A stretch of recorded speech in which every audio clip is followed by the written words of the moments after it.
Welcome to prime 9 hot topic.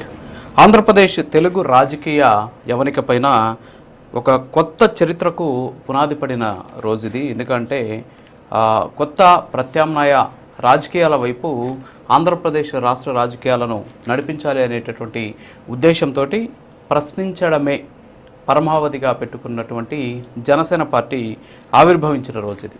So 13వ ఆవిర్భావం జనసేన పార్టీకి సంబంధించినటువంటిది నడుస్తోంది. ఒక నటుడు తన సినీ గ్లామర్ని పక్కన పెట్టి రాజకీయాల వైపు నడిచి తద్వారా విభిన్నమైనటువంటి రాజకీయాలతోటి దూసుకుపోతూ ఉన్నటువంటి సిచ్యువేషన్. సమస్య ఏదైనా సరే వెంటనే పరిష్కరించేటటువంటి దిశగా ఆయన వెళ్తూ ఉన్నటువంటి పరిస్థితి. ఈ 13 ఏళ్ల ప్రస్థానంలో ఆయన ఎన్నో అవమానాలు ఎదుర్కొన్నాడు. అలాగే జనసేన పార్టీ కావచ్చు, జనసేన కేడర్ కావచ్చు, అనేక రకాలైనటువంటి ఇబ్బందులకు గురైనటువంటి పరిస్థితి. సో ఓవరాల్గా చూస్తే 2014 మార్చి 14వ తేదీన జనసేన పార్టీ ఆవిర్భావం జరిగింది. అప్పటి నుంచి కూడా అనేక రకాలైనటువంటి అంశాల పట్ల, అంటే ప్రజా సంక్షేమ అంశాలు కావచ్చు, ప్రజలకు సంబంధించినటువంటి అనేక సమస్యలు కావచ్చు, అలాగే రాష్ట్ర అభివృద్ధికి సంబంధించినటువంటి అంశాలు కావచ్చు, వీటన్నిటి మీద కూడా ఈ 13 ఏళ్ల ప్రస్థానంలో ఒక అద్భుతమైనటువంటి మైలురాయిని చేరుకోవడమే కాకుండా తొలిసారి అసెంబ్లీలో అడుగుపెట్టినప్పటికీ కూడా జనసేనాని పవన్ కళ్యాణ్ ఉప ముఖ్యమంత్రి హోదాలో అనేక రకాలైనటువంటి కార్యక్రమాలు చేస్తూ పరిణతి చెందినటువంటి ఒక వ్యక్తిగా ముందుకు వెళ్తూ ఉన్నటువంటి పరిస్థితి.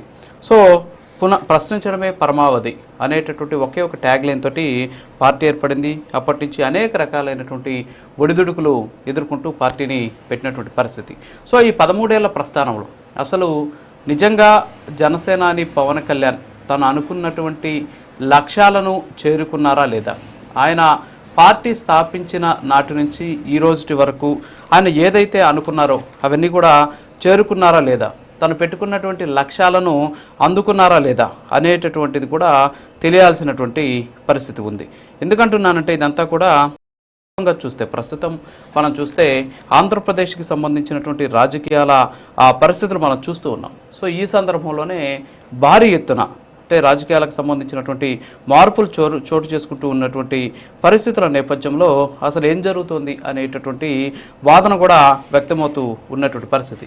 2014లో ప్రశ్నించడానికే వచ్చాను అనేటటువంటి పవన్ కళ్యాణ్ నేడు ప్రభుత్వంలో ఉండి వ్యవస్థలను ఎలా ప్రక్షాళన చేస్తున్నారు, అలాగే 100% స్ట్రైక్ రేట్ సాధించినటువంటి జనసేన కూటమి ప్రభుత్వంలో బ్యాలెన్సింగ్ ఫోర్స్గా నిలబడగలుగుతుందా లేదా అనేటటువంటి దాని మీద కూడా సర్వత్రా చర్చ నడుస్తూ ఉన్నటువంటి పరిస్థితి. సో అనేక రకాలైనటువంటి అంశాలు, ఒకటి కాదు రెండు కాదు, అనేక రకాలైనటువంటి అంశాలకు సంబంధించి మనం జనసేన పార్టీకి సంబంధించినటువంటి విషయాలను చర్చించుకునేటటువంటి ప్రయత్నం చేద్దాం. సో అదే వాటి డిబేట్. ఈ డిబేట్లో మనతో పాటు జనసేన నాయకులు తిరుత్తని వేణుగోపాల్ గారు, అలాగే వైఎస్ఆర్ కాంగ్రెస్ పార్టీ రాష్ట్ర అధికార ప్రతినిధి కారుమంచి రమేష్ గారు, అలాగే టీడీపీ అధికార ప్రతినిధి బోట్ల సురేంద్ర నాయుడు గారు మనతోటి లైవ్లో ఉన్నారు. వీళ్ళతో మాట్లాడేటువంటి ప్రయత్నం చేద్దాం.